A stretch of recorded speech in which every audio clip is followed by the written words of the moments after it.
Tá ligado? Alô? Tá. Olá, pessoal. Boa tarde a todos e a todas. Nós vamos iniciar agora a nossa mesa de debates extraordinária no escritório Lacaz Martins, já agradecendo imensamente o professor Chueri ter aberto as portas ao Mulheres no Tributário. Bruna Ferrari, daqui a pouco eu vou apresentá-la, mas já agradecendo por ter feito essa ponte. Muito obrigada.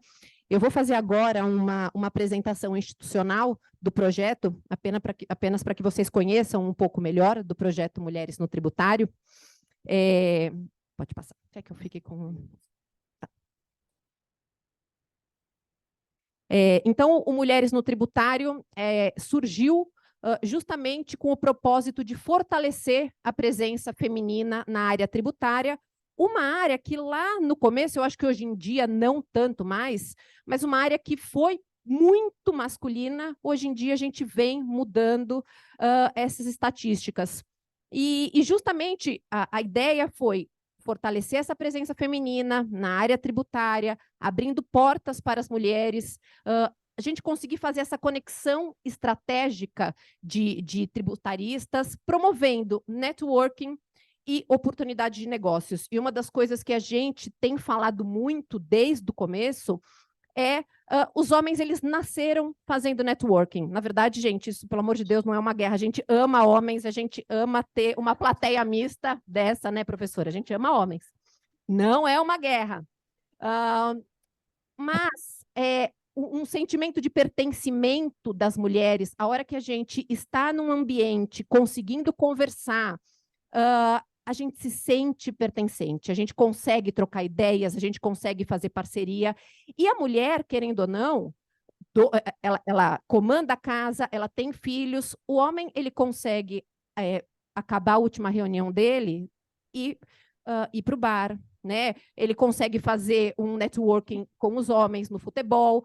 As mulheres, elas não têm, na maior parte das vezes, essa oportunidade. Elas geralmente vão para casa, jantar, dar banho nos filhos, para dormir. Então, foi disso que nasceu o Mulheres no Tributário. E uma das principais metas do projeto é justamente, além do networking, capacitar essas mulheres tributaristas, porque elas podem chegar onde elas quiserem com conhecimento. Então, aqui só falando um pouco, nossas fundadoras, Carolina Brasil e Francine Gasparetto, elas estariam aqui, elas estão agora no Rio Grande do Sul, em um evento. Eu sou a diretora executiva, Camila Tapias, eu sou sócia da Ana Cláudia Utume, a gente trabalha há 21 anos juntas, e desde estagiária, a gente fala que não pode falar que é tanto, porque também fica denunciando a idade, né? Então, assim, melhor não falar tanto isso. Então, como eu falei para vocês, a base do projeto, networking e conhecimento. O nosso projeto, ele não tem bandeira política, a gente acredita e respeita todas as diferentes opiniões. E como a base do nosso projeto, um deles é justamente o conhecimento, o que nós temos? Aulas semanais exclusivas no Zoom, mesas de debates mensais presenciais e algumas extraordinárias, como essa aqui. Webinários também mensais. Então, as mulheres fazem artigos para publicar, nós temos podcasts mensais, nós temos encontros regionais, nós temos encontros nacionais, e os encontros regionais, a gente está levando mulheres no tributário para muitos lugares do Brasil, a partir das nossas embaixadoras. Então, cada estado do Brasil tem uma ou duas embaixadoras, justamente para levar o projeto para suas localidades.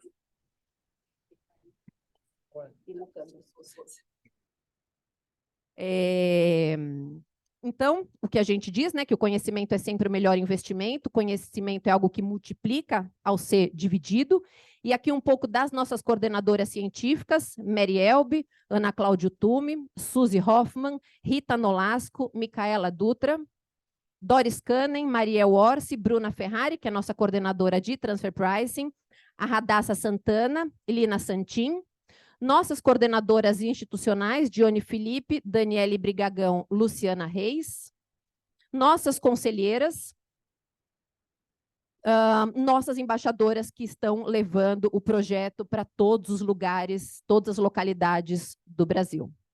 E o que a gente sempre diz, que somos mulheres, somos fortes, somos determinadas, somos tributaristas, vamos juntas, e é um prazer muito grande, novamente, estar aqui. E eu já vou passar a palavra para a Bruna, que eu acabei de falar, ela é nossa coordenadora científica de Transfer Pricing, ela é sócia da área tributária do Lobo de Riso, doutoranda em Direito Tributário na USP, mestra em Direito Tributário pela FGV, professora da pós-graduação Lato Sensu, da FGV Direito, diretora da BDF e coordenadora científica do Mulheres no Tributário na área de Transfer Pricing. Obrigada, Bruno.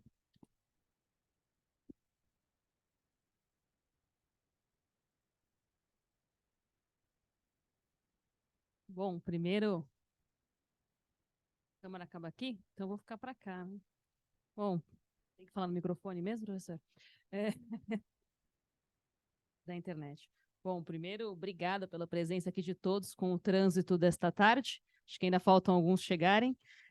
Como a Camila disse, eu estou muito feliz da gente poder realizar aqui a primeira mesa de preço de transferência, especialmente com o nosso mestre aqui, mestre de todos, nosso professor, e especialmente porque eu sou doutoranda dele agora com ele sobre preço de transferência, e eu vou me lembrar que eu falei para a Camila hoje, que quando eu prestei com ele com a minha tese de doutorado, ele falou, Bruna, mas você tem certeza que essa norma vai passar? Se não passar, como é que a gente vai fazer para justificar o que você está me trazendo? Eu tenho que tratar como uma commodity, fazer alguma coisa. E no final a lei passou, ainda bem, então a gente tem bastante temas para debater, e acho que essa mesa de debates é a primeira de muitas. E fico feliz aqui também com o convite das meninas todas aqui do Mulheres no Tributário para poder estar à frente da coordenação científica deste tema que a gente gosta tanto, e não vão faltar né, amplos debates, não só agora, numa primeira, enfim, corporação das regras, como depois, potencialmente, no contencioso que tende a vir, felizmente ou infelizmente, mas virá. E já aproveitando, queria agradecer também ao professor Chueri, porque nós o convidamos para participar do Mulheres no Tributário e, além de tudo, falamos, vamos fazer o evento na sua casa, né, professor? Então, a gente se convida para a festa e ainda fala que já e marca a hora, né? E o professor Chueri foi, né, super gentil de ceder aqui o auditório aqui do escritório, e também agradecer todas as nossas debatedoras, que com certeza dispensam qualquer apresentação, são aí muito experientes no tema de preço de transferência, tributação internacional e amigas. Lembro da Simone quando eu trabalhava ainda em diversas empresas e sempre falando com a Simone sobre preço de transferência no exterior, e agora chegou o dia da gente falar sobre preço de transferências no Brasil, né? Mudar um pouquinho aí nosso mindset. A Ana, minha companheira aqui na BDF, com quem tenho a alegria de trabalhar em diversos projetos, inclusive preço de transferência.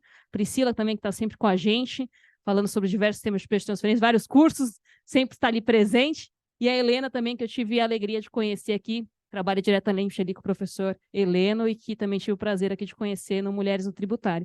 Eu não vou apresentar o currículo de cada um, né, professor, porque todos dispensam a apresentação, especialmente o professor Chueri. Então, acho que a gente podia passar aqui para a apresentação, que é o que a gente veio ouvir, né, professor? Bom, boa tarde a todos, todos e todas, bem-vindas, bem-vindos. Que bom estar aqui em casa, auditório de vocês. Enfim, a gente fez para isso mesmo. Só que inicialmente eu ia fazer uma apresentação, a gente chegou a pensar assim, 40 minutos de apresentação, sono, né? E depois começa o debate. Depois de 10 minutos a gente resolveu, vamos revolucionar tudo. Desculpa, John, está tudo revolucionado. Ou seja, vou com uma apresentação sim, mas eu vou ser interrompido mesmo, até porque quem teve aula comigo sabe que eu gosto disso, eu gosto de conversa, eu gosto de bater papo, eu acho que a gente aprende em conjunto. Tem algumas coisas que a gente já sabe tanto que a gente liga e entra assim direto com esse expor que é assunto conhecido. Aqui, quem disser que já sabe tudo disso, eu vou admirar, assim, agradecer e tal, mas não é meu caso. Então, eu vou trazer dúvidas, olhar algumas coisas. Vocês podem contribuir, especialmente as debatedoras, mas se alguém mais quiser contribuir, a única coisa que eu peço é que use o microfone, porque tem um monte de gente pela internet assistindo. Então, nós temos que combinar só esse protocolo. Não vale qualquer comentário que não seja no microfone. Bom, então vamos lá no nosso tema de hoje. Se isso aqui, como é que liga?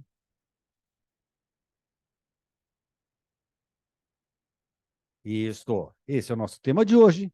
Vamos falar, no fundo, vamos falar dessa iene. Eu acho que o objetivo é tentar pensar um pouquinho o que essa iene trouxe para nós ou não. Porque o tema de preço de transferência, está difícil para você olhar isso? Se vocês quiserem ficar à vontade, virar a cadeira para cá e coisa parecida, na boa. Na boa, desloca, volta, faz o que você quiser. Nós estamos juntos aqui, pô. Não tem nada que ser preço, né? Porque é chato ficar. Você vai ter torcicolo, é horrível, né? Torcicolo. Bom, só pondo aqui uma linha do tempo, que essas guidelines, ou seja, o que nós hoje estamos implementando no Brasil é algo que, do ponto de vista internacional, 2022, nós temos as guidelines em vigor. Isso surgiu a medida provisória em dezembro de 2022, aquela que a gente achava que não ia passar, que não sei o quê, tal e tal. Passou, depois de 6 meses, passou. Apesar de mudou o governo, passou de qualquer modo. Daí, uma coisa que não é comum no Brasil, nós tivemos essa consulta pública sobre a iene, eu acho que essa foi uma época que e muitos de nós participamos efetivamente, a Receita se abriu para ouvir consulta pública, depois publicou esta iene, que é o que a gente vai tratar hoje. Essa iene, quando vai falar de preço de transferência, trouxe, talvez acho que ela mais gasta algum espaço, são os tais dos fatores de comparabilidade, quer dizer, e cada um desses itens, gente, estou falando assumindo que as pessoas mais ou menos conhecem o texto, né? A gente tem que partir de alguma ideia. Ou seja, os fatores de comparabilidade, a iene trata de cada um deles, e que não tem muita... Assim, eu tive uma sensação de que é um pouco de tradução daquilo que está nas guidelines, não tem muita novidade ali no que você vai lendo. Você vai lendo assim, já vi isso. Ou seja, fazer transações serem comparáveis. Então, termos contratuais, circunstâncias econômicas, estratégia de negócio, e cada um deles fala um pouco, são palavras amplas, e eu diria, não deu muita dificuldade para entender. Talvez, quando a gente for trabalhar na prática, vai ser uma coisa diferente para saber se cabe no texto ou não cabe no texto. Mas eu não sei, estou pondo aqui para vocês, eu não vi nada polêmico aqui nessa parte assim geral. Bruna? Né? Não, eu digo assim, não é que você olha uma palavra, nossa, isso aqui saltou. Mas realmente, quando você tiver concretamente, essa experiência que a gente tem, né? Isso assim, você pega um texto, lê, parece tranquilo, daí você tem um caso. Eu não sei quanto a vocês, mas eu vira e mexe quando tem um caso, eu volto para um texto que eu já tinha lido e uma palavra pula. Parece que não estava lá, porque ela pula. Ela estava aqui, estou aqui. E ela começa a aparecer tal, e ela me dá toda dor de cabeça a partir do caso concreto. Ou seja, falar de texto de lei sem caso concreto é uma experiência gostosa, uma boa tertúlia. Mas tenhamos certeza que nós só vamos conhecer isto a partir dos casos que nós fomos enfrentando. Daí a gente vai começar a reler o texto e o texto vai aparecer. Então a gente tem que saber em que fase nós estamos. Na fase inicial, certamente daqui a 2 anos, voltando aqui, vai assim, não, vi tal caso, aconteceu aquilo. Daí muda muito a perspectiva. É normal, mas eu acho que a gente tem que começar com essa visão mais geral. Bom, e também os métodos, acho que essa foi uma grande novidade dessa iene, dessa lei, na verdade, que veio ampliar os métodos para colocar métodos que a gente não conhecia. Quer dizer, não só tirou as famosas margens predeterminadas, que cá entre nós, não sei se foi boa medida. Desculpa, eu não sei se foi boa medida, eu sei que isso é ofensa para muita gente, mas eu gostava das margens predeterminadas, dava segurança jurídica, a própria OCDE está voltando para margens predeterminadas e coisa parecida. É assim, tipicamente do Brasil, né? Na hora que todo mundo sai, a gente entra. Não, se olhar nossa legislação tributária, sempre acontece isso. A gente entra quando o pessoal está saindo. Ou seja, lá eles começam a adotar margens predeterminadas e nós estamos saindo delas. Nós estamos ganhando em segurança jurídica. Mas, sem dúvida, trouxe métodos mais amplos. Ou seja, eu acho que nós vamos acabar vivendo muito mais com os dois. Este método aqui, margem líquida, vai acontecer com muito mais frequência do que os demais métodos. Os demais métodos tendem a cair no desuso, porque eles são muito difíceis de acontecer. É muito difícil conseguir aplicar os métodos tradicionais mesmo. Então, você tem os outros métodos, que a OCDE jura que é arm's length, então a gente tem que redefinir o que é arm's length e pronto. Né? Porque eles falam que é transacionais. É interessante a ideia da abertura que eles dão, a lei já dava, para um outro método que não seja nenhum desses, ou combinação de métodos. Isso me parece interessante. O que não está claro para mim é como é que se o contribuinte pode propor isso, se a Receita vai propor, porque aqui nós estamos num campo bastante amplo. Eu acho interessante, eu acho que realmente a gente precisaria combinar método. Quer dizer, quando você... Não é, estou falando, mas se quem quiser interromper, fique à vontade. Mas eu acho que esse é um tema interessante. Eu acho que é uma grande evolução eu dizer, olha, o método sozinho não dá, mas se eu combinar com o outro... Assim, só para dar um exemplo. A gente fala muito em PRL, mas a gente teve aqui a história do agora, o PRL, mas tem produção no país. Não caberia combinar dois, eu falar um pouquinho de custo e depois preço de revenda para considerar. Essas combinações me parecem interessantes. Ou seja, eu buscar uma lógica econômica independentemente desses métodos. Então, na verdade, nós não temos apenas 5 métodos, nós temos milhões de métodos, que qualquer coisa, qualquer outro método, desde que seja racional, tende a ser aceito. Não sei como vai ser na prática, voltando, mas em si esta abertura me agrada. Me agrada porque você buscar alguma racionalidade econômica nisso. Bom, e lembrando que a IN não fez ainda, né, que a gente está muito curioso, não tratou dos intangíveis, que é uma coisa que seria grave, não tratou dos commodities, Bruno, então ficamos bem felizes com isso. Para minha frustração, não tratou do processo de consulta. Eu acho que o processo de consulta é a minha grande esperança com esta lei. Porque, gente, agora eu acho que fizemos uma lei aberta, mas via processo de consulta, nós vamos cá entre nós, agora, profeta, nós vamos pela porta dos fundos voltar às nossas boas e velhas margens pré-determinadas. Por favor. Aqui falando sobre a questão das margens, né, dos acordos de preço, eu me lembro, não sei se o senhor, acredito que o senhor vai se lembrar, mas num evento que teve na Faculdade de Direito, lá na USP, com a Universidade de Recife, naquela época eu estava na OCDE ainda, eu lembro muito bem que o senhor estava na mesa, né, não tinha Zoom naquela época ainda, eu pedi para uma pessoa gravar, né, que eu estava morando em Paris, e eu lembro do senhor falando, olha, a gente poderia fazer um processo de consulta de margem setorial, aí você cobra um valor. O senhor lembra que o senhor falou isso? Você cobra um valor maior? Quanto que custa? 100 mil reais? Acho que o senhor falou alguma coisa nesse sentido. E aí chegou aqui o momento em que a sua sugestão apareceu na lei. Eu falei. Gente, sim, eu falei que eu não vejo nem... Porque a Receita dizia assim, não dá. No caso, não era para procedimento amigável. Não era para margem de setorial, para o PRL? Bom, um e outro. Assim, a Receita dizia que custaria muito pesquisa. Eu falei, olha, cria uma taxa para isso. Eu dizia, não há nenhum problema. Por que taxa é só para outras? Não pode ser taxa para a própria Receita. Se é um serviço público específico, divisível. Culpa é minha, tá? O valor, não. Mas a sugestão foi minha. Eu lembro desse dia. Foi em 2016, então, 2017 ainda. Mas agora, é que eu acho, aqui, gente, eu acho que realmente isso aqui pode ser explorado para chegar ao setor, sei lá setor farmacêutico. Tem suas peculiaridades, tem as operações típicas. O setor farmacêutico propõe uma metodologia que teria as margens, mais importante que as margens, o que deve ser importante, o que é relevante ou não é relevante, como é operação de pegando farmacêutico, que é clássico, né? Não, tipicamente é o princípio ativo que é importado, não sei o que e tal. Como é que você calcula o que é razoável considerar uma coisa, outra pesquisa, o fato aleatório? Olha, vamos considerar isso, vamos criar uma metodologia própria para o setor farmacêutico, dando segurança jurídica. Ou seja, o setor X, na minha visão, contrata, olha, fazer propaganda, a FIP. Por que eu penso na FIP? Porque é o que a gente faz no caso de substituição tributária, nós temos experiência com isso.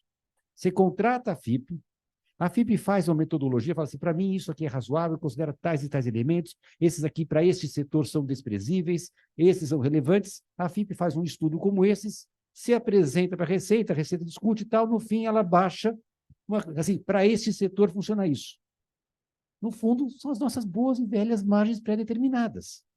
Só que a gente faz de conta, como a gente tem toda uma lei, a gente fez de conta que a gente obedeceu ao CDE, mas pela porta do fundo a gente dá a segurança jurídica. É isso que deve acontecer. Por isso que eu falo, gente, tudo isso aqui, para mim, esse é o relevante. Esse é o que eu estou ansioso para ver acontecer, que eu acho que nós vamos crescer, porque daí o resto fica assim, não, você quer o outro, faz o que você quiser. Mas, claro, pode optar, claro que a ideia é opt-in, opt-out, né? Então você faz alguma coisa razoável, o setor se compromete, topo, fechamos. Então, nós estamos numa fase ainda que o melhor ainda está para vir. Ou seja, no momento assim, o Brasil faz de conta que vai seguir o CDE. Mas é que... Porque, assim, essa ideia de cálculo setorial existe muito excepcionalmente para o setor hoteleiro, Costa Rica. Você tem para as maquiladoras no México. Tem mais alguma?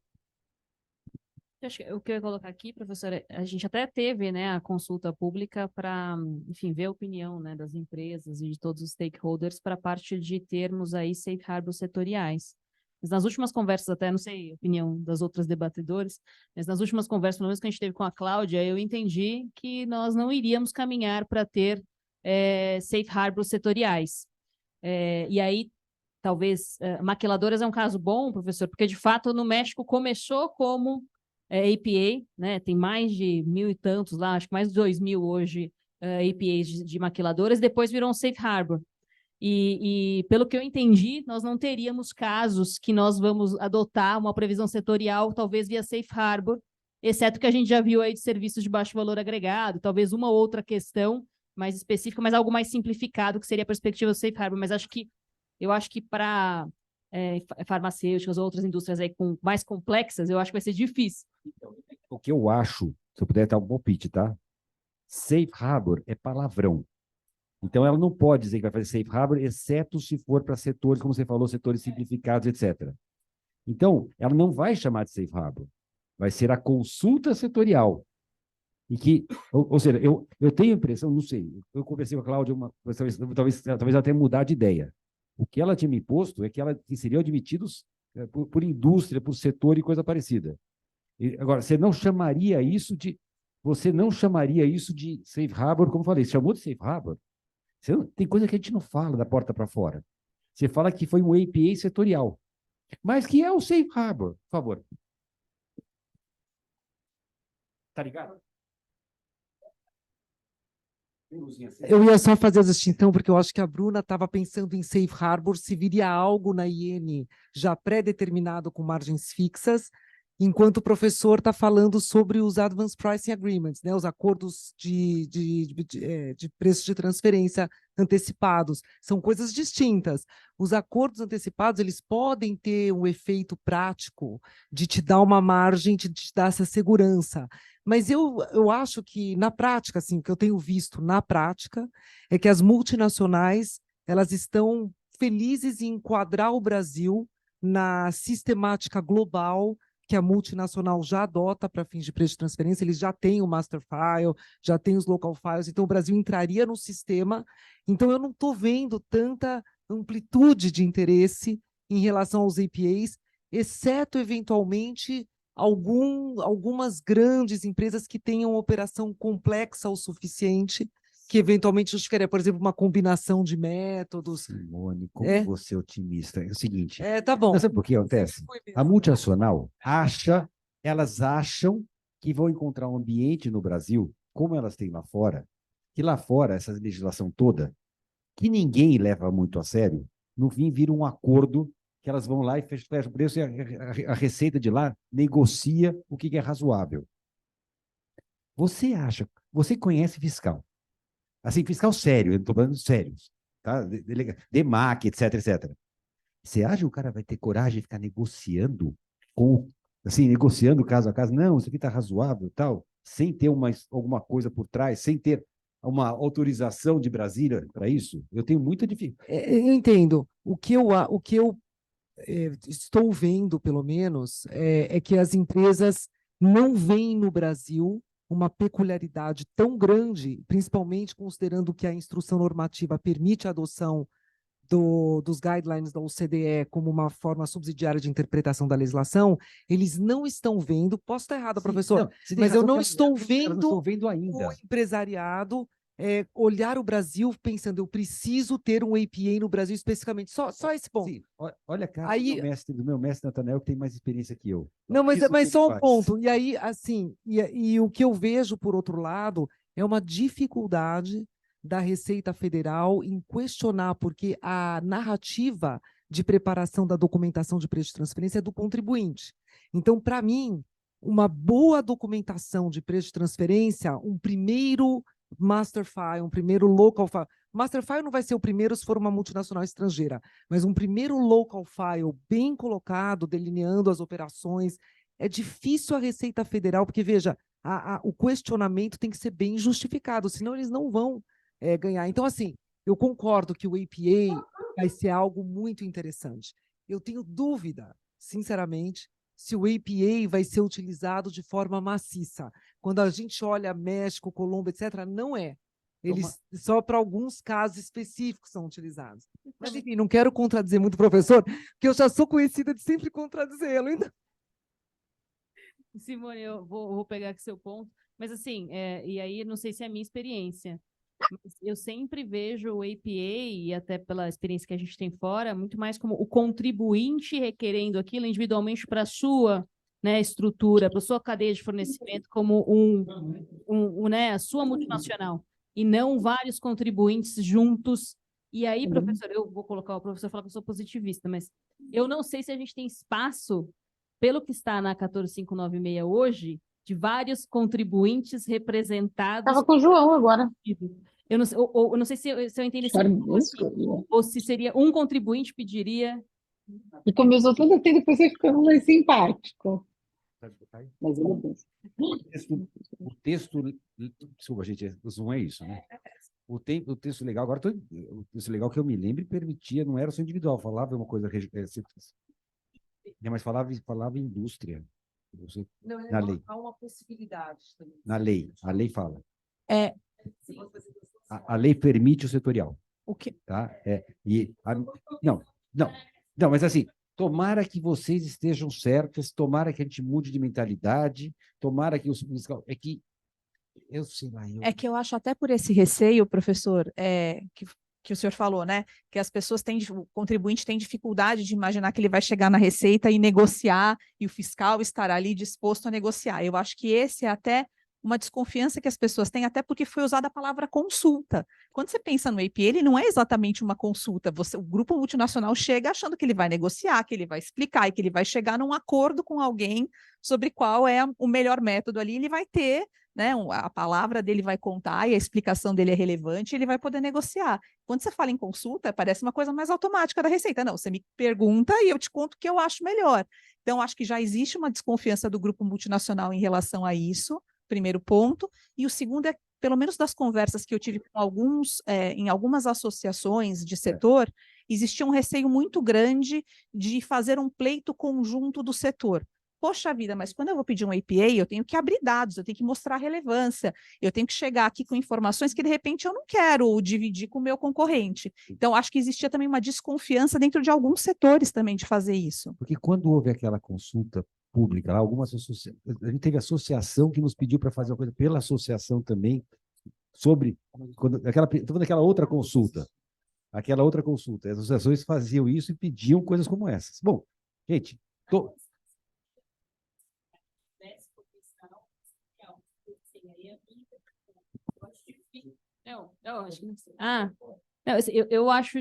acho, mas aí é a minha posição particular, né? Eu acho difícil, pelo 38 hoje da 14596, nós conseguimos fazer um pleito coletivo. Mas é aí minha visão, claro. Enfim, voltamos. Estou curioso de ver o que vai acontecer aqui. Vamos avançar. Bom, agora, entrando aqui, o que avançou na IN em relação à minuta da IN? Quando fala sobre a referência que foi dita da OCDE. Aqui nós tínhamos na proposta original que as guidelines e suas futuras alterações serão fontes, que é uma coisa assim, eu não só delego para a OCDE, como delego para a OCDE com futuras alterações, que eu não sei nem o que vai acontecer, o que quer que você, OCDE, decida, eu vou seguir. Daí, aqui já melhorou um pouquinho. O que você decidir e eu concorde. Então, é uma mudança. Então, a Receita tem que concordar. Então, assim, se a OCDE quiser alguma coisa boa ou ruim, a Receita tem que concordar. O que significa para nós? Que se as guidelines evoluírem no sentido favorável ao contribuinte, ou contrário ao contribuinte, eu não sei quanto a vocês. Eu, de novo... Gente, desculpa chamar o Natanael, mas o Natanael, assim, quando eu comecei na área tributária, o Natanael já estava, na época ele era conselheiro, eu lembro que eu estava na Arthur Andersen, a gente ouviu palestra do Natanael como alguém do Conselho de Contribuintes, que ele era na época do Conselho. Então, o Natanael, para mim, é uma referência como aquele tem experiência. Natanael, olha coisa como essas. As guidelines evoluem pró-contribuinte ou contra o contribuinte. A Receita vai tratar do mesmo modo, ela vai verificar neutramente se, afinal de contas, é bom ou é ruim, ou você acha que vai ter um tratamento diferenciado? pode acontecer dela sequer regulamentar corretamente. Eu dou um exemplo que está acontecendo da nova contabilidade, a 12973. Ela regulamenta o regulamento em parte, ela esquece o lucro da exploração, por exemplo, uma figura que talvez alguns de vocês não conheçam, mas ele está meio esquecido, e tem alguns CPCs que saíram que a Receita Federal precisava regulamentar o lucro da exploração. Mas eu também concordo contigo, é que a Receita Federal tem que mudar a mentalidade dela no setor de consulta. Então começamos por aqui, né? Claro. Mas eu acredito que se a regulamentação da consulta sair bem, talvez seja um grande passo. Concordo. Mas aqui... O que é interessante é que mudamos, ou seja, nós temos uma nacionalizada, mas nós deixamos na mão da Receita decidir o que vale e o que não vale. Então isso parece meio complicado. Desculpa, Simone, posso dizer? Só com o microfone, por conta do pessoal. Vamos dividir. Não, o que eu achei interessante é que a Receita ela vai ter que aprovar as futuras alterações. Tudo Portanto, que já existe de OECD Guidelines, ela já aprovou. Foi incorporado. Exato, só para o futuro ela vai ter que aprovar. Isso eu não entendi, porque a verdade é que simplesmente o que existe, que já é um material bem volumoso, todo ele é utilizado como elemento subsidiário. Exatamente. Tudo que vier futuro. E você já tem aqui uma previsão de que não se aplica aquilo que for contrário à lei ou às instruções normativas locais. Por que a Receita Federal tem que aprovar futuras alterações dos OECD Guidelines para eles serem interpretados como fonte subsidiária? Você tem toda a razão. Quer dizer, porque se for contrária ou inconsistente em relação à lei, já está não caberia a Receita aprovar. Como é que a Receita vai aprovar algo que é contrário? Esse artigo ficou muito ruizinho, né? Vamos combinar? Né? Essa aprovação expressa pela Receita Federal do Brasil, para mim, ela vai engessar o caráter interpretativo com relação só ao futuro, aquilo que viesse a ser aprovado como OECD Guideline para o futuro. Não faz nenhum Nós sentido. percebemos que a Simone adora a possibilidade do imperialismo americano, né, do europeu, e eu tenho aqui o xiita, eu estou me sentindo xiita, porque eu me incomodo muito com isso. Essa referência aqui, Simone, nós temos uma... Não. Alteração, para que seja aprovada expressamente pela Receita, foi pedido de diversas associações, inclusive o IBDT, né? Porque, de fato... Mas o IBDT não pediu para manter essa parte de baixo aqui.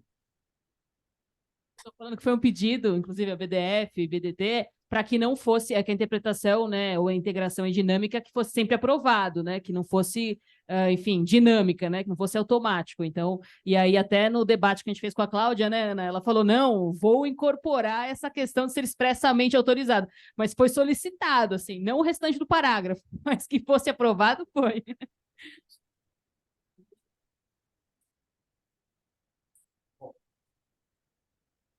Então, fonte subsidiária, de modo... Eu queria pôr um ponto seguinte aqui, deixa eu ver se eu consigo fazer. Gente, essa ideia da referência... João, ficou ótimo. Ficou ótimo. Essa ideia... Não, gente, toda a parte artística, o John que é o responsável aqui, então tem que dizer quem fez, né? Não, eu falo, o pessoal fez os slides maravilhosos, tem alguém que fez por trás, é o John. Então, veja o seguinte, essa referência ao CDE, como é que é a prática internacional? Aqui a gente fez um crescente para mostrar, olha, Estados Unidos, não tem nenhuma referência que o CDE fez. Vire-se você, eu faço o que quiser, e se quiser, se você é o CDE, que me siga se quiser, porque não existe o contrário, não vai acontecer. Canadá, não tem nenhuma referência, mas os tribunais dão o seu jeitinho. Itália, de baixos. Referências expressas e instrumentos infralegais. Conhecemos o caminho. O que você quer? A exposição de motivos da lei faz referências guidelines, então não é na lei. Oi? Silêncio ali. A referência na exposição de motivos e, finalmente, em país a própria lei faz referências, ou seja, aqui eu tenho a lei definitivas. Então, a gente vê que tem um crescendo bastante grande, onde a gente teria, é claro, a posição brasileira. Nós estamos, então, no meio do caminho aqui, uma coisa como essas. Deixa eu deixar. O que eu acho interessante aqui? Caso colombiano. Esse caso foi muito curioso, porque a Colômbia também tinha nas suas normas referência ao CDE. E a Corte colombiana examinou essa questão. Ou seja, isso que nós estamos fazendo agora, a Colômbia fez. E o que a Corte colombiana decidiu sobre essa referência ao CDE? Como o CDE? Como se trata de disposições elaboradas por um organismo internacional, do qual, na época, a Colômbia não faz parte, o Brasil não faz parte da OCDE ainda, é bom lembrar. Na época, a OCDE... Não, é isso.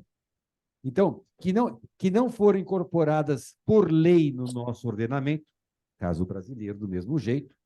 Então, por conseguinte, não podem ter alcance vinculante na Colômbia. Portanto, as guidelines da OCDE não são normas jurídicas de um tratado internacional aprovado pela Colômbia. Tais disposições não seriam suscetíveis de controle judicial na Colômbia. Porque não tem como controlar isso. Para resumir, foi julgado inconstitucional. Tá? Na Colômbia. Na Colômbia, depois de que, como a condição era, não é porque nós não somos membros, não é porque nós sequer participamos disso, acabou-se entendendo que, uma vez que a Colômbia entra na OCDE, passou-se a aceitar. Mas eu acho esse precedente interessante para falar. Nós teremos uma discussão bastante boa para a Simone ficar revoltada, Simone, mas está aqui. Está aqui, isso aqui é decisão da Colômbia. Tá? É bem interessante, porque nós estamos copiando o caminho que, assim, vamos bater no muro. Vamos bater no muro. Está aqui a previsão. Lembra agora? Simone está brava comigo, eu sabia que ela ia ficar brava comigo. Né? Bom,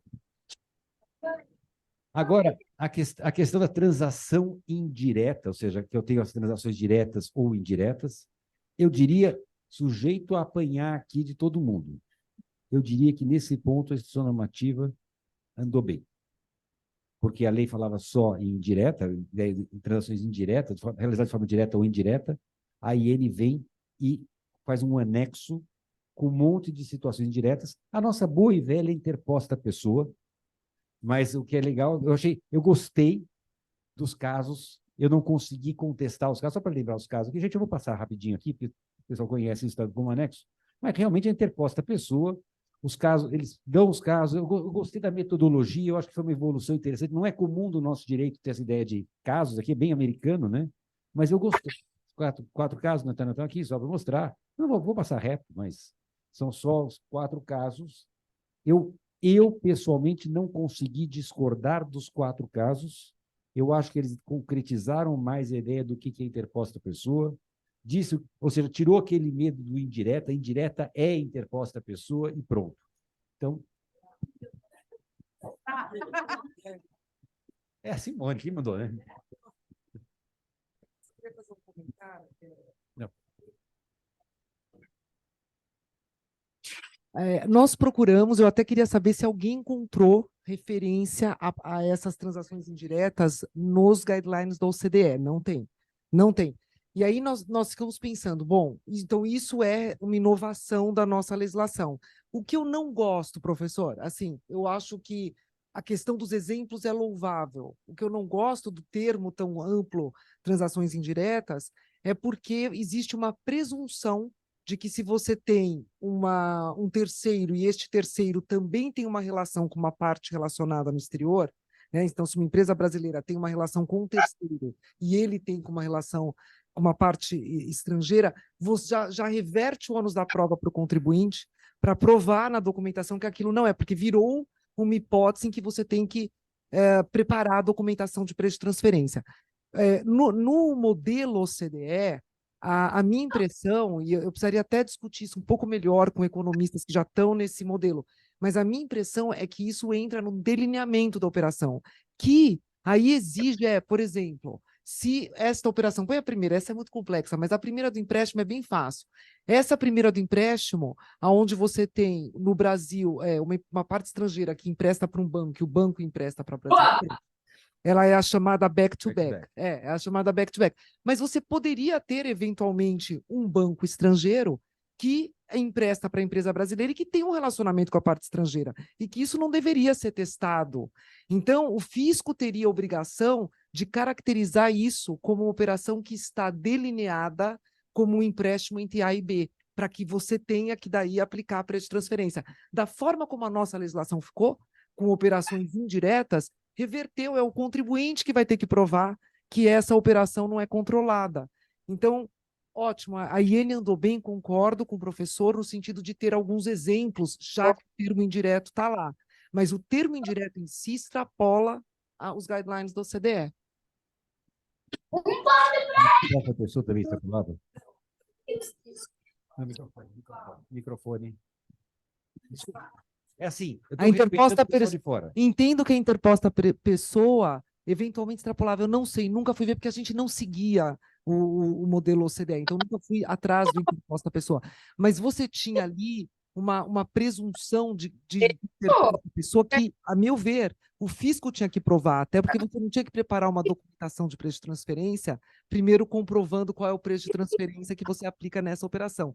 Não existia esse tipo. Então, eu acho que aqui a gente tem uma situação diferente, eu acho que é uma situação em que reverte o ônus da prova para o contribuinte, em adição àquilo que os guidelines do OCDE.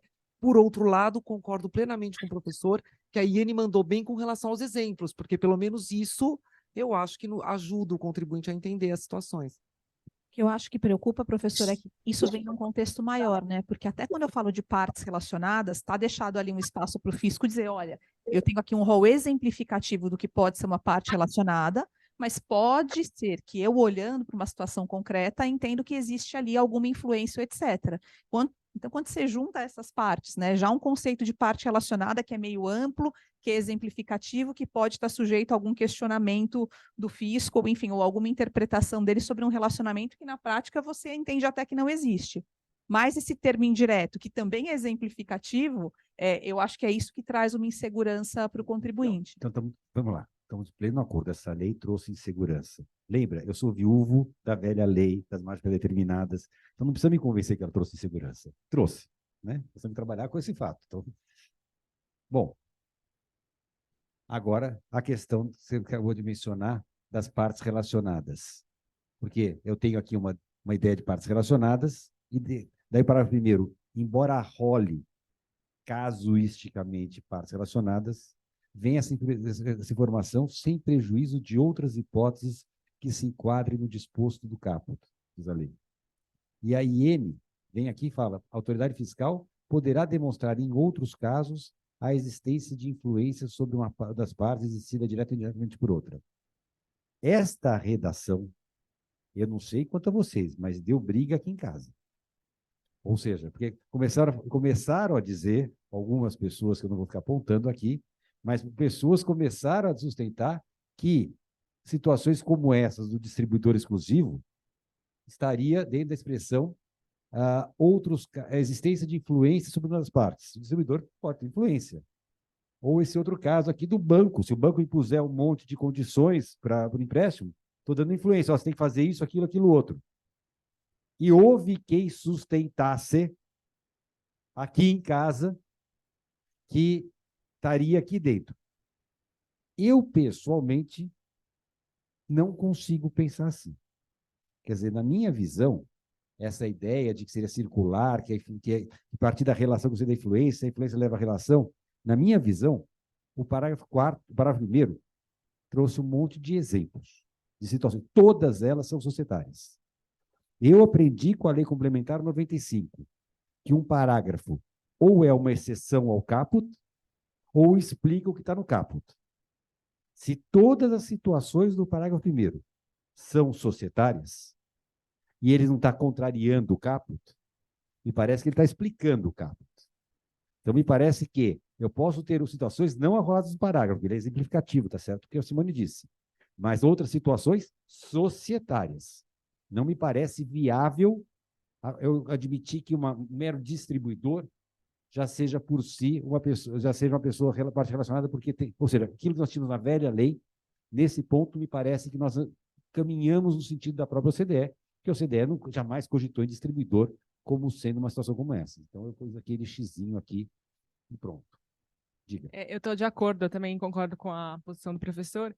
Eu só queria comentar que, mesmo não tendo... Tá ligado? Mesmo não tendo essa... mas a gente não incluindo, né, no conceito de partes relacionadas, a gente já tem um conceito do que já está lá na IN, que já é muito mais amplo do que o conceito que vem da OCDE.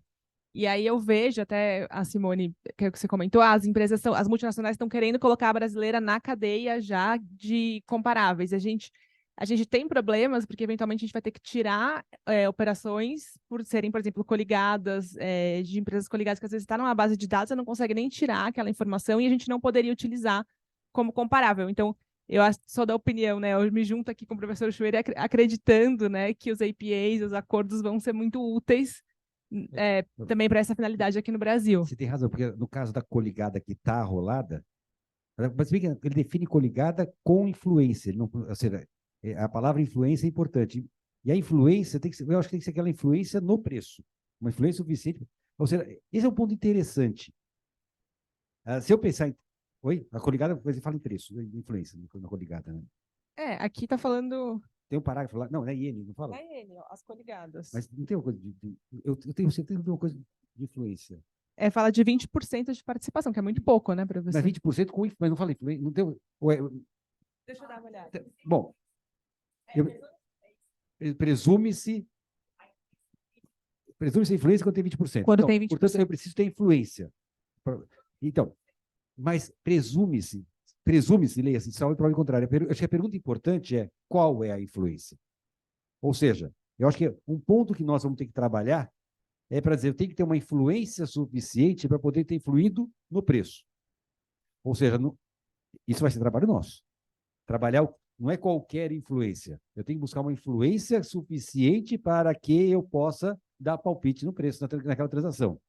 Se a minha influência não é suficiente para isso, eu posso ter até os 20%, presume-se. Mas para mim, Helena, a palavra influência é forte. Tá? Eu acho que eu li a influência aí. Não Quero acreditar que o senhor está correto. acho que só que a Receita vai estar de acordo. Eu acho que a gente tem um risco, professor.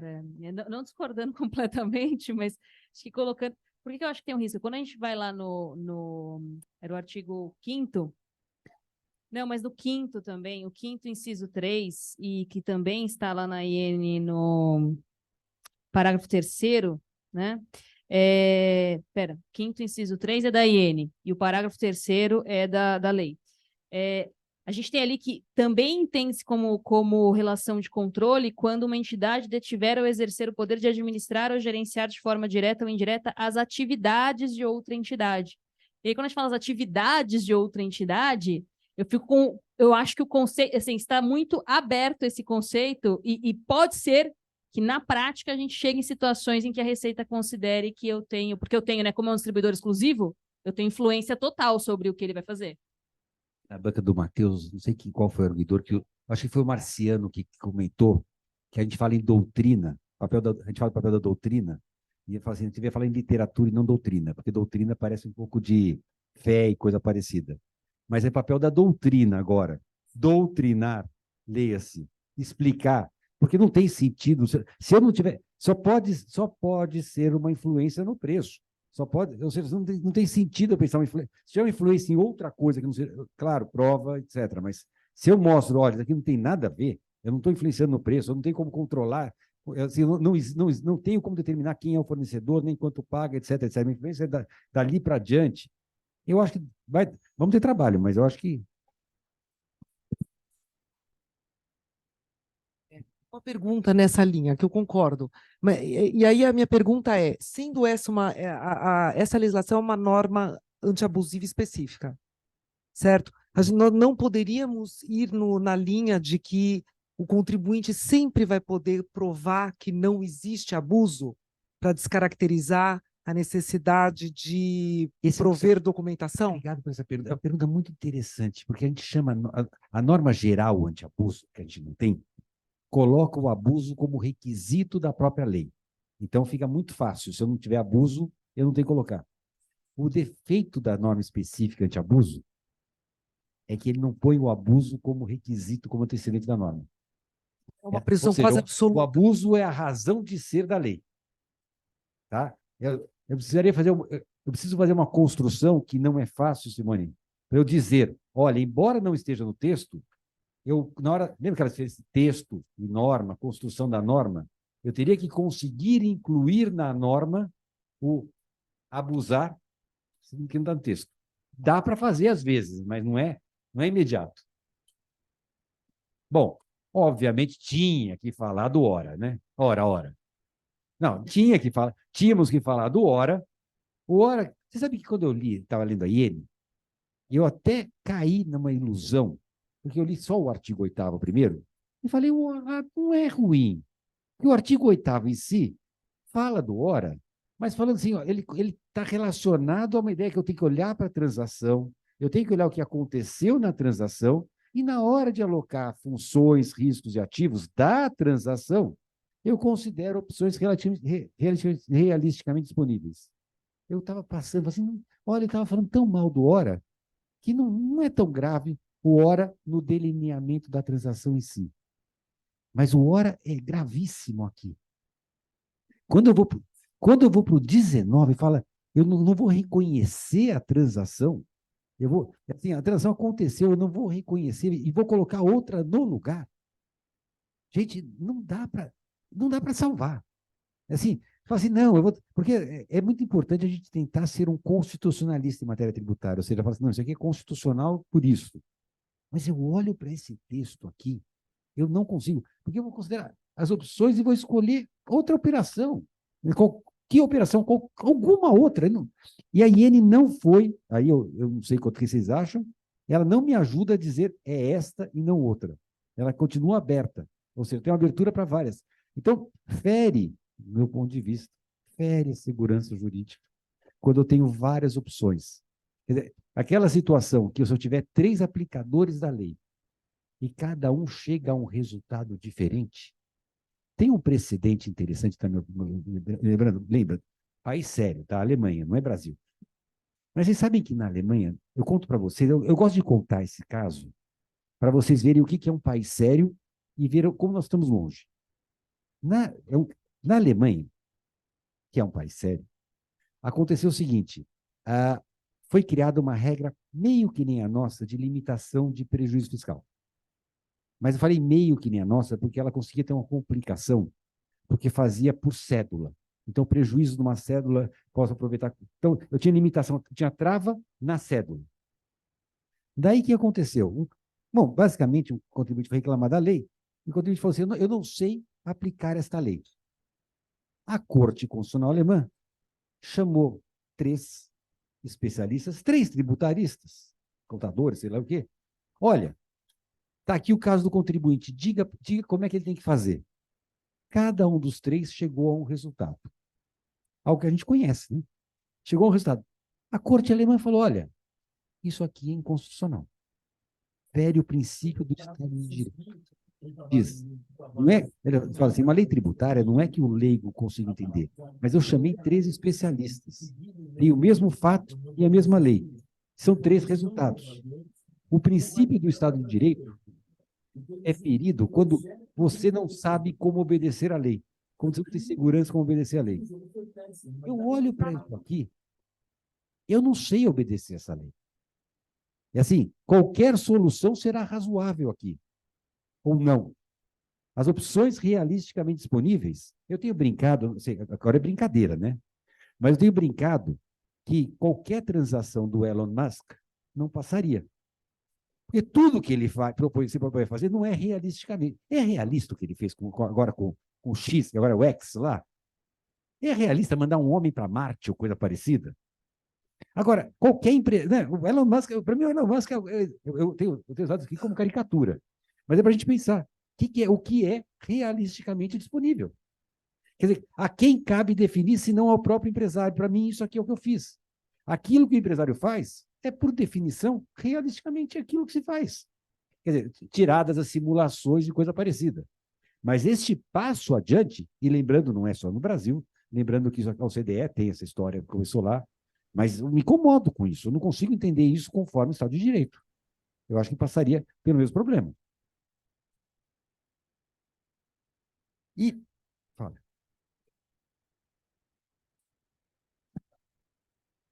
A gente está com uma restrição de microfones. Tá? Não, não. Eu vou roubar o microfone aqui do professor. Não, porque quando a gente analisa o que está nas guidelines, até nas contribuições que a gente fez, inclusive pelas associações, para que mudasse o texto da instrução normativa, a nossa proposta era, inclusive, que viessem ali o que não eram opções realisticamente disponíveis, já que a gente não pode propor o que são, porque seria impossível, o que não é.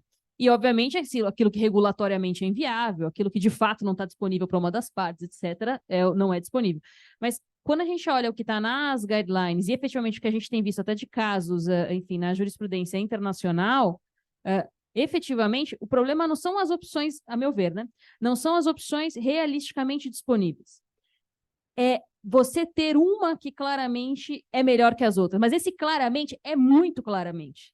E é esse que é o ponto que, se as autoridades fiscais vierem a interpretar como está nas guidelines e como tem sido feito fora, de fato, eu entendo que aqui seria um pouco mais tranquilo no que tange ao não reconhecimento, porque como que eu não vou reconhecer? Eu não vou reconhecer se for tão evidente. Assim, o problema, eu não deveria ter que comprovar quais são todas as opções. Eu tenho que dizer o seguinte, eu fiz essa opção e eu não tenho uma outra alternativa que, obviamente, claramente é muito melhor do que essa que levaria ao não reconhecimento. É assim que tem sido aplicado fora.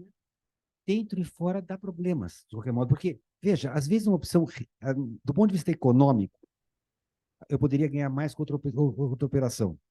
Mas eu posso ter outras razões que me fazem querer fazer essa operação e não aquela.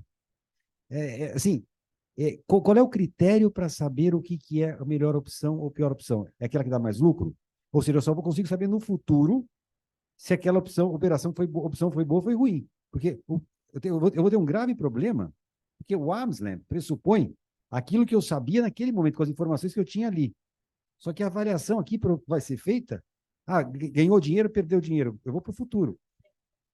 Se a gente for adotar o que é aplicado, né, de acordo com as diretrizes e o que a gente tem visto de experiência internacional, é o que eu tenho de opção realisticamente disponível naquele momento, considerando as minhas expectativas, né, de realização de lucro presentes e futuras. Então, eu considero todos os benefícios que eu poderia ter, não só daquele momento zero. Pode ser que eu opte por realizar algo que tem prejuízo neste momento, mas porque eu tenho expectativa de realizar no futuro. E isso não levaria à descaracterização.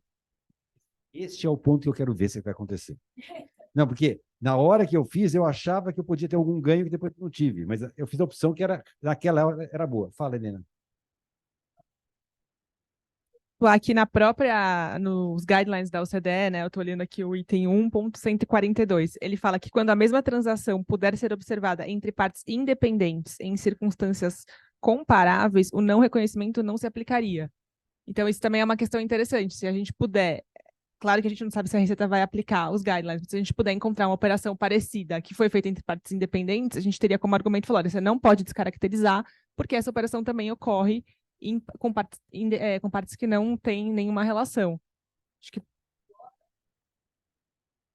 na verdade, o que te leva a não reconhecer a operação não são as... É que o Bruno não está aqui. O Fetter, a gente estava falando isso outro dia.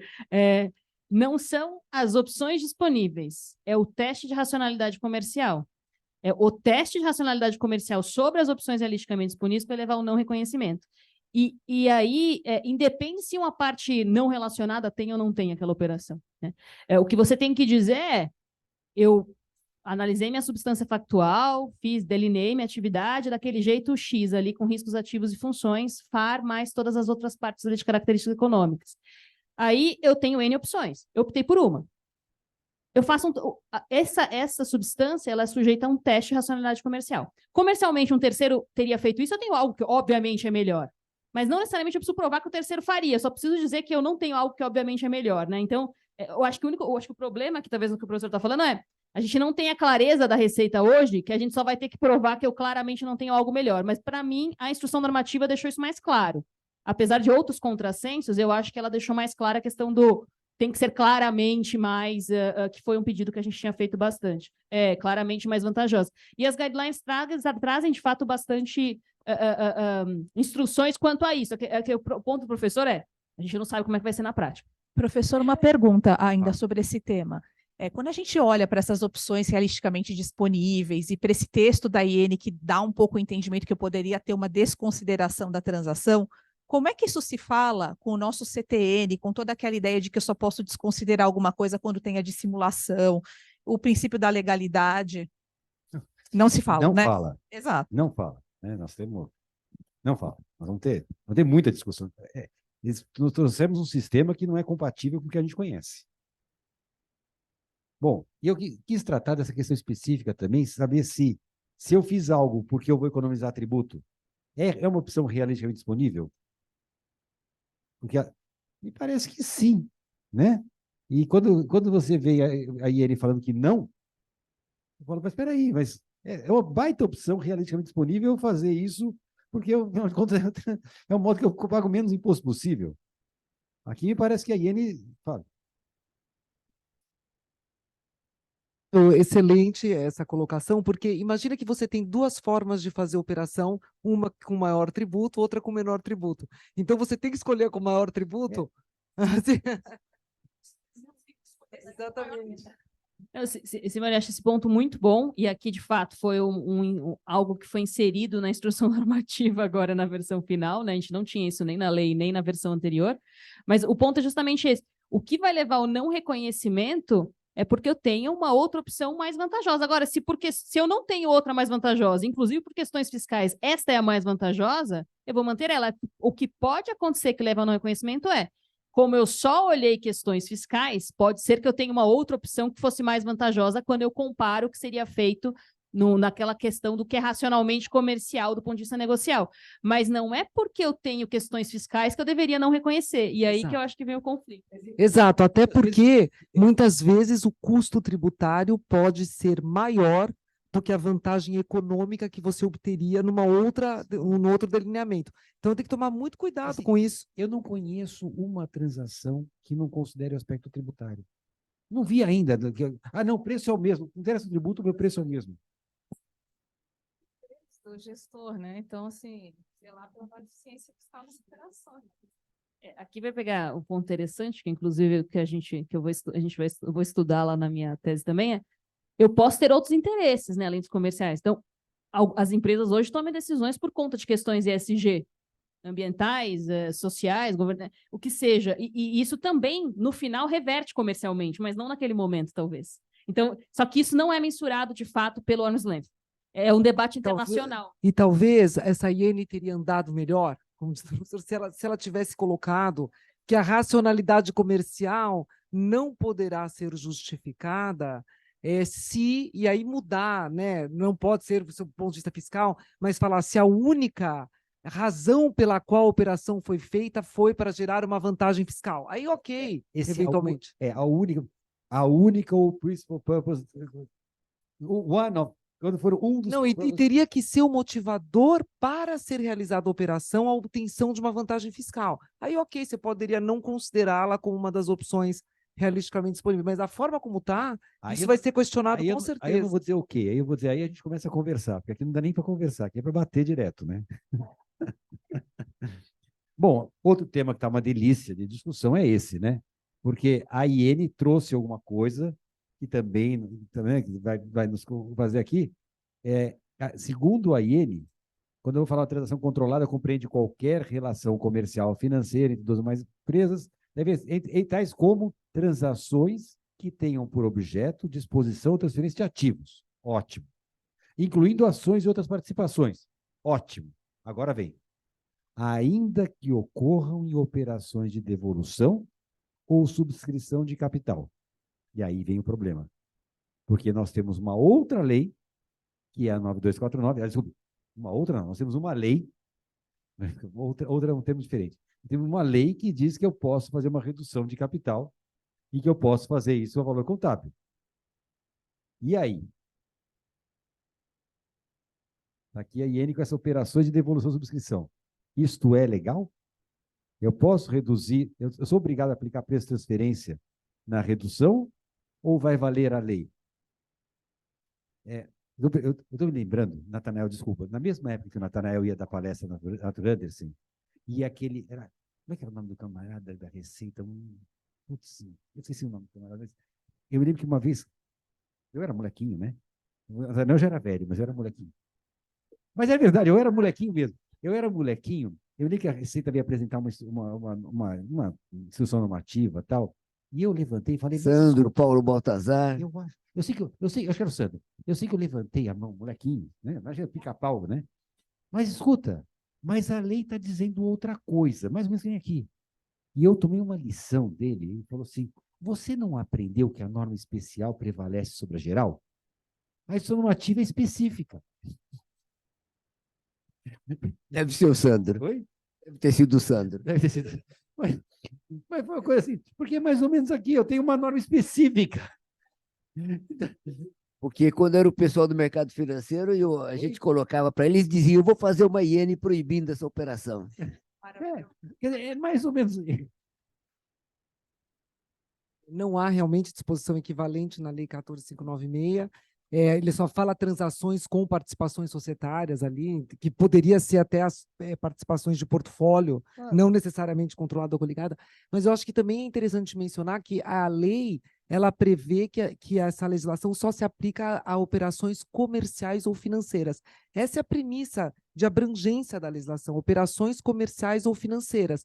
As operações de devolução, subscrição de capital e outras transações com participações societárias, como reestruturação societária, são operações típicas que não estão previstas como dentro da abrangência da legislação. Elas não são nenhuma operação comercial, uma devolução ou uma subscrição de capital não é uma operação comercial. Não quero falar em preço, né? Exato, não é e não é financeira também. Então, eu acho que eu concordo que aqui seria impossível a aplicação. Eu acho que nós aqui... Mas aqui vai ter briga, né? Vai ter briga porque está expresso. Bem, gente, a gente precisa pagar as contas. Você pensa o quê? E tem também, sem querer alongar muito, até pelo horário, mas a gente tem também a 12.973, como eu estava mencionando antes de entrarmos aqui.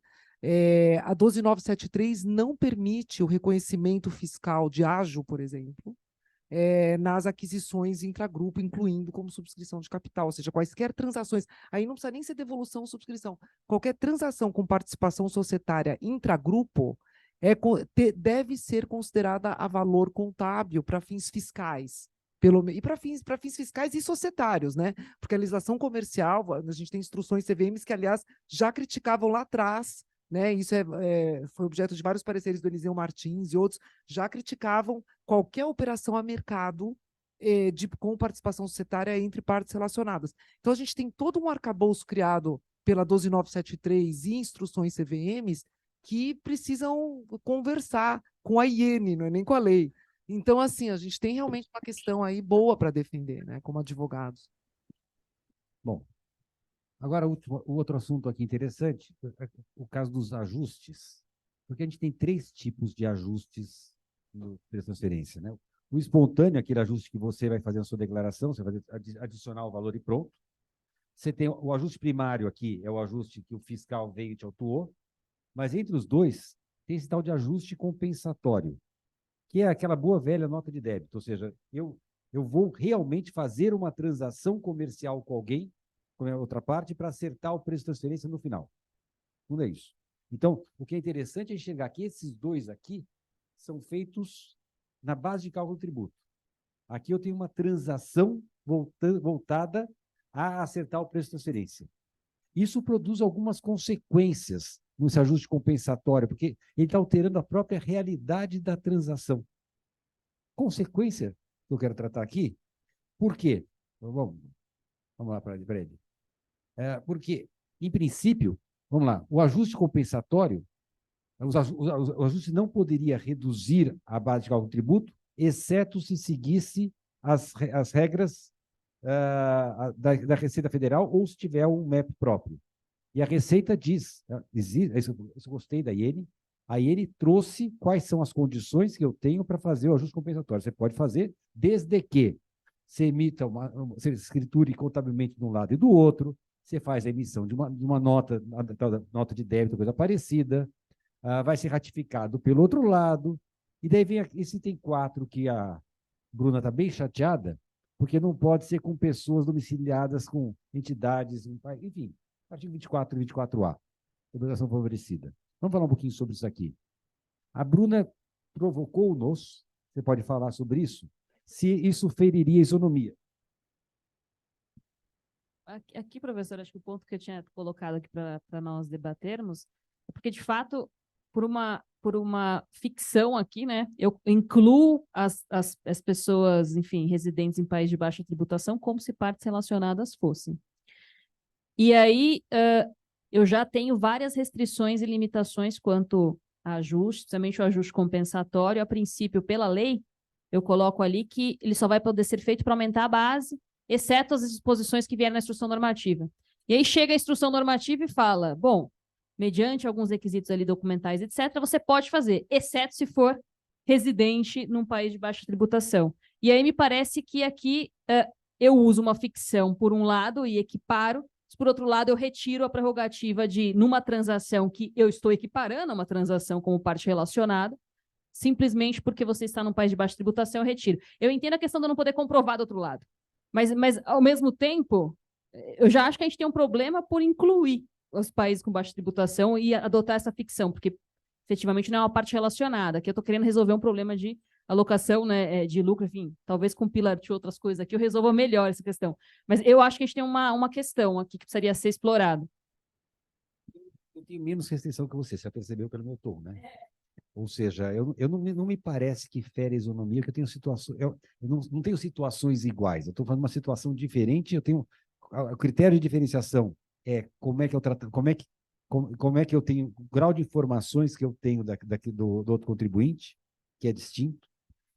Não, de cara, eu não me incomodo com isso, Bruna, mas assim, eu só quis chamar a atenção que a Bruna tem um ponto aqui, eu me incomodo menos de cara, ou seja, porque eu tenho uma justificativa.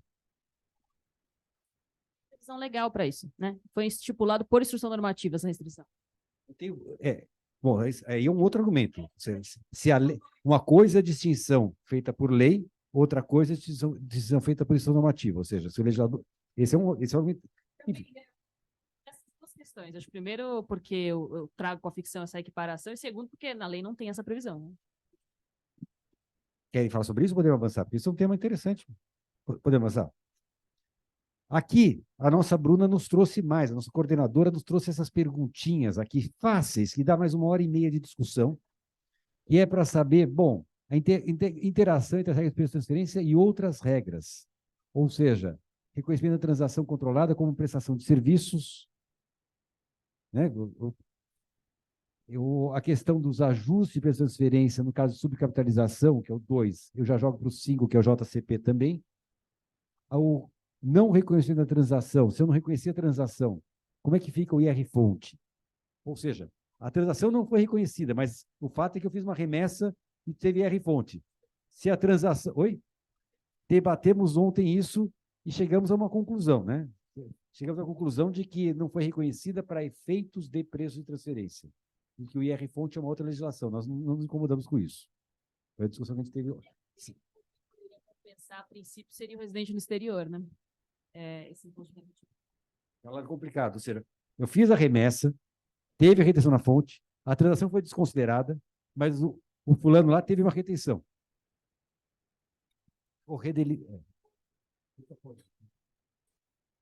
Gente, a gente tem que respeitar o... Não sei se tem alguém lá fora, mas se tiver uma pessoa lá fora, tem que respeitar. Eu tenho razão, e desculpa é que a gente esquece, porque como tem bastante gente aqui, por exemplo, uma operação de dívida, onde você tem retenção na fonte sobre juros, e ela é delineada como operação de capital, inclusive a Receita Federal em congressos e conferências em conjunto, dá isso como exemplo, né, de delineamento. Existem muitas multinacionais que têm empréstimos intercompany por prazos muito longos, com juros que são dedutíveis, mas nunca são pagos, e não é recolhido imposto na fonte, mas você pode ter situações em que você faz o pagamento dos juros, recolhe o imposto de renda netido na fonte, depois você tem o delineamento para equity, né, para capital, e aí isso é recaracterizado como dividendo, por exemplo, então é indedutível. E o imposto na fonte que foi recolhido? Mas o problema é o seguinte, é que esse é o ponto que nós debatemos, tá? Na segunda-feira. O delineamento é para efeitos de preço de transferência para um ajuste ou não para o ajuste, ou seja, não é um caso de simulação, é só o redelineamento. Ou seja, o que eu quero dizer é o seguinte, a operação foi um empréstimo. O fato gerador, o pagamento de juros, aconteceu. o credor tinha direito a receber aqueles juros. Então, o fato de eu ter feito o redelineamento, que não é, e adicioná-lo, não significa que houve uma simulação, entendeu? Então, eu não tenho essa tranquilidade de dizer que não haveria IR-fonte.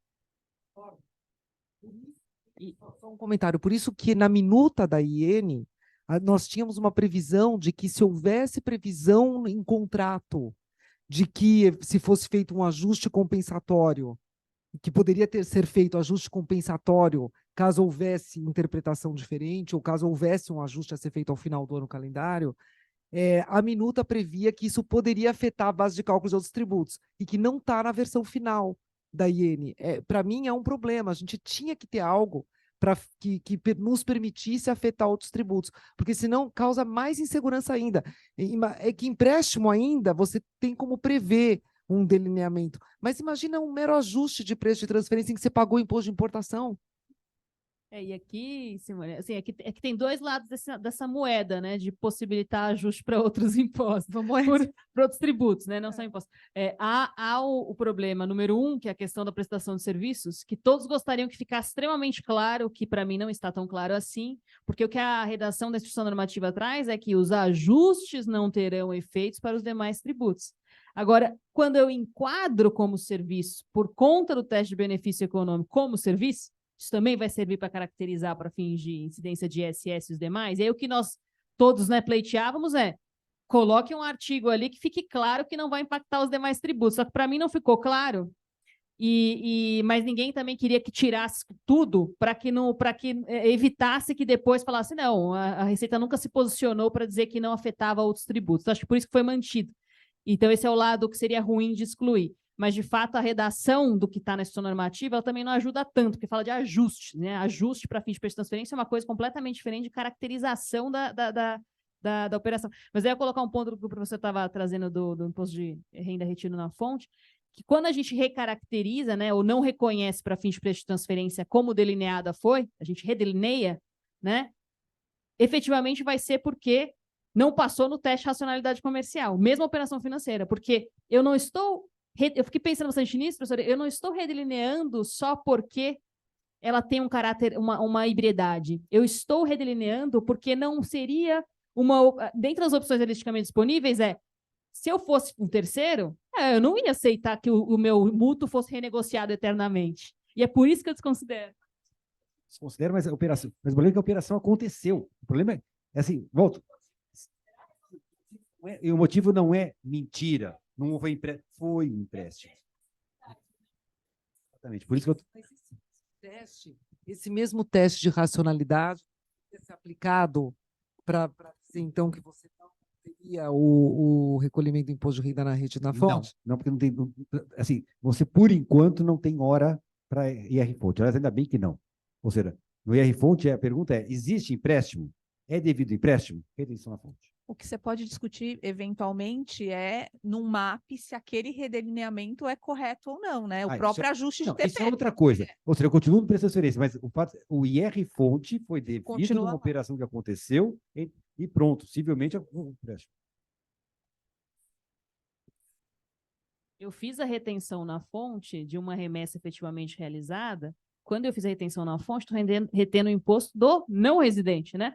A renda dele. A gente não sabe se ele efetivamente vai fazer o ajuste. Também tem isso, que é um outro problema. Mestre Schwerer, eu infelizmente não sabia que ia durar tanto, que seria tão bom. Mas é que eu estacionei meu carro, ele disse que fecha às 7h30. Fica à vontade. Então vou ter que ir. Mas parabéns. Eu acho que eu gostaria de vir aqui ficar um dia inteiro com vocês discutindo esse assunto. Essas moças. Né? Mas a dúvida do senhor tem procedência. Você pega a jurisprudência do CARF, que foi difícil de construir, hoje está tranquila de que se eu estou num problema de simulação e reconfigurei, aí sim dá-se a compensação em todos os tributos, etc. e tal. Discutimos muito no CARF isso. Só terminando aqui, desculpe, vou terminar mesmo. Você pode até... Porque é o seguinte, com relação àquela separação entre ajustes primários e secundários e os compensatórios, a discussão que a gente teve segunda-feira, na minha visão, os ajustes compensatórios, por que são contábeis, porque de fato afetam o patrimônio, produz consequência para cálculo, a base do ThinCap, relação patrimônio e dívida, vai ser afetada, claro. JCP vai ser afetado. Agora, os ajustes espontâneos dos primários, não, porque eles não afetam o patrimônio. Eles são apenas ajustes. Claro, isso dá um baita descompasso, é um problema enorme, porque eu não posso nem deduzir o juro que eu paguei, e, por outro lado, não é capital, eu não posso deduzir JCP. So sorry. Se você quiser evitar isso, faça o compensatório. Se você fizer o compensatório, você resolveu. Se não fizer o compensatório, vai ter esse descompasso mesmo. Só para mostrar que a ideia era essa, tá? Eu só acho que mesmo o espontâneo, se eu estou falando de lucro da exploração, eu deveria sim fazer o ajuste. Não me parece. O professor está correto com relação a afetar a base de cálculo do JCP, eu concordo, ou afetar o patrimônio líquido por o cálculo do 2:1, né, do ratio do ThinCap. Mas a gente estava aqui, antes de iniciar a discussão, só falando uma distinção que a gente já recebeu até consulta no escritório sobre isso, que o que acontece se você tem um ajuste de preço de transferência e, portanto, se adiciona, por exemplo, juros que foram dedutíveis sobre um empréstimo em virtude de ajuste de preço de transferência, o que acontece com o ThinCap se você também ultrapassou o limite de 2:1. E aí, eu acho que não existe outra resposta, senão você não pode ter duas adições do mesmo valor indedutível. Então, você sempre vai adicionar o maior dos dois, entre preço de transferência e ThinCap, mas é uma vez só. Assim, parece óbvio, Não é óbvio. Porém, existe a dúvida. Eu lembro o Marcos Neder estava com essa discussão, quando veio a lei anterior já tinha essa discussão. É possível que já tinha. É porque já tinha ThinCap com TP antes, né? Bom, pessoal, a ideia foi essa. Vocês viram? Nathanael, fica à vontade, porque eu terminei mesmo. Eu só posso agradecer o Grupo de Mulheres do Tributário, agradecer pela oportunidade, dizer o quanto eu aprendi hoje, né? Bruna, obrigado pelo convite. Você quer se resumir agora? Oi. Pode fazer. Não sei se alguém tiver mais o horário. O que foi? Ah, tá, mas bom. Não, tudo bem. Então. Eu queria só fazer mais um comentário que eu acho que é o assunto mais quente de TP do momento, na verdade, que é a questão dos royalties. Eu não sei o quanto vocês não têm discutido isso com clientes. Por conta da opção 23? Exatamente. Exatamente. Todo mundo, quem vai fazer early adoption, né? Quem vai adotar a partir de 1º de janeiro de 2023? Normalmente, agora que teve a flexibilização das regras de uso do crédito tributo no exterior pelos Estados Unidos, houve uma flexibilização, então as empresas já não estão mais desesperadas por causa da questão de dupla tributação. Mas existe o desespero para poder remunerar por intangíveis. Por quê? Porque a gente nunca pôde, o Brasil, desde a época da ditadura, colocou limites para remuneração de royalties sobre intangíveis de 1 a 5% no máximo da receita líquida, que sempre foram considerados limites extremamente baixos. Então, muitas empresas, muitas multinacionais preferiam até nem colocar nenhuma remuneração para evitar imputação de receita no exterior. Era melhor dizer, olha, o Brasil tem restrição tributária e cambial para essa remessa e, portanto, a gente via muito free license agreement, né, que eram os license agreements sem remuneração. E aí, com a flexibilização cambial, que veio primeiro, né, ela veio já em 2022, aplicável a partir de 1º de janeiro de 2023, as empresas passaram a poder remeter royalties. E agora, com a legislação de preço de transferência, elas podem deduzir aquele valor remissível. Então, como elas também perderam a justificativa de que existia uma restrição cambial, elas podem ter imputação de receita em relação a royalties que não é pago pelo Brasil. Então, muitas empresas estão fazendo a adoção antecipada a partir de 1º de janeiro de 2023 por essa razão. E aí, o grande ponto que eu acho interessante mencionar aqui, porque quem não viu vai ver aí por aí, é se isso caracteriza ou não uma reestruturação de negócio. A gente não comentou aqui, que é o Chapter 9 lá dos OECD Guidelines e que está previsto na legislação de TP, não está ainda regulado pela IN, porque está na parte especial não regulada, por isso que não estava na apresentação, mas eu acho interessante mencionar que os guidelines da OCDE mencionam como exemplos de reestruturação de negócio especificamente o pagamento de royalties que não eram antes pagamentos por intangíveis que não eram antes remunerados. Por quê? Porque pode significar, se você não pagava royalties antes por um direito de distribuição, pode significar que esse direito de distribuição antes era do Brasil e que você está transferindo esse direito para o exterior e agora pagando royalties para poder continuar distribuindo. Então, existe aqui uma alteração de riscos e funções da empresa brasileira que estaria gerando uma redução da base de cálculo via pagamento agora por esse licenciamento. Então, isso é o típico reestruturação de negócio. Só que no caso específico das nossas empresas brasileiras, não necessariamente elas tiveram uma reestruturação de negócio, elas passaram a pagar royalties porque antes não podiam, por uma restrição cambial, na verdade, e tributária apenas, mas sem nenhuma alteração de funções e riscos. Então, acho interessante a gente colocar isso, porque é uma exceção à regra geral de business restructuring, e pelo menos lá no escritório, eu acho que é o que a gente mais tem discutido com os clientes, embora não tivesse na IN, por isso que não estava aqui na apresentação. Eu queria mencionar isso, porque até escrevi um artigo para a BDF sobre isso, para pedir que você estava... Todo mundo sempre me devendo artigo, sempre me falando. Eu já entreguei. É bom porque eu estou sempre devendo para alguém também. O Galdino já está olhando para minha cara aqui, que eu estou sempre devendo para ele também. Mas, bom, acho que a gente tem vários outros pontos aqui. Acho que o slide, até que o professor acabou tendo que passar um pouquinho rápido aí com nossos pontos controversos de interação com outras regras. É que eu acho que talvez fique um pouco tarde, né? Eu acho que a gente pode voltar e depois debater aqueles outros temas, mas eu acho que, enfim... Não, porque, veja, mesmo a parte do imposto de renda retido na fonte, etc., a gente não falou também... Por exemplo, serviço de baixo valor agregado, a gente comenta muito, olha, o limite de 5% e possibilidade ou não de caracterização para outro serviço, mas pode ser que eu faça um serviço de baixo valor agregado, caracterize como serviço, porque eu entendo que passou pelo teste de benefício econômico, e depois a Receita vá lá, fiscaliza e entende, não tem benefício econômico, isso aqui não é serviço. Aí você fez retenção na fonte, né? Um monte de coisa, e aí como é que você vai fazer? Também vai cair na questão do imposto de renda na fonte. Fora o problema dos outros tributos, que a depender da posição que você tiver, né? Se você for importador ou se você for exportador. Mas tudo isso pode acontecer. Então, assim, acho que a questão de hora, professor, talvez as opções realisticamente disponíveis, mais o teste de racionalidade comercial, que é a questão de poder requalificar uma operação, eu acho também que é onde mais a gente vai ter questões a serem vistas.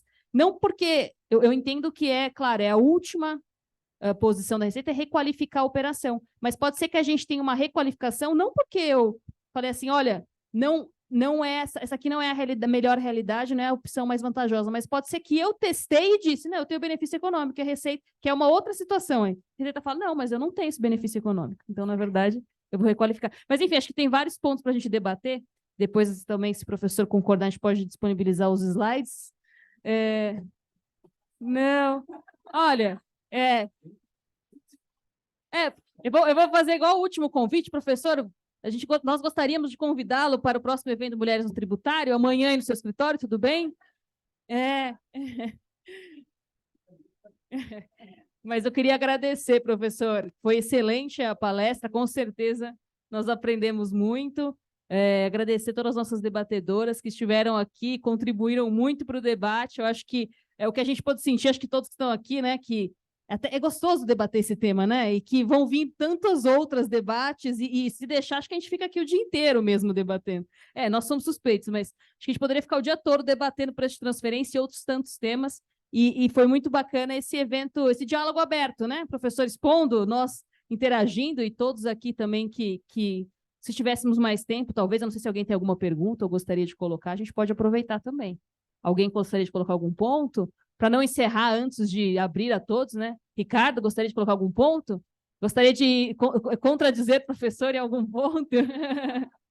Mas então é isso, acho que gostaria de agradecer a todos e agradecer a Camila, a Carol, a Fran, pela oportunidade, e acho que reunindo, né, tantas mulheres para poderem debater temas técnicos tributários, e eu acho que o projeto tem sido um sucesso.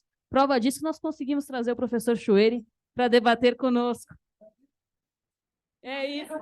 Porque é isso, a gente gosta de convidar e ir na casa da pessoa. Tá gravado? Então, está gravado. Eu sou péssima de saber as questões, se vai estar gravado. Então, está gravado, todos podem acessar depois.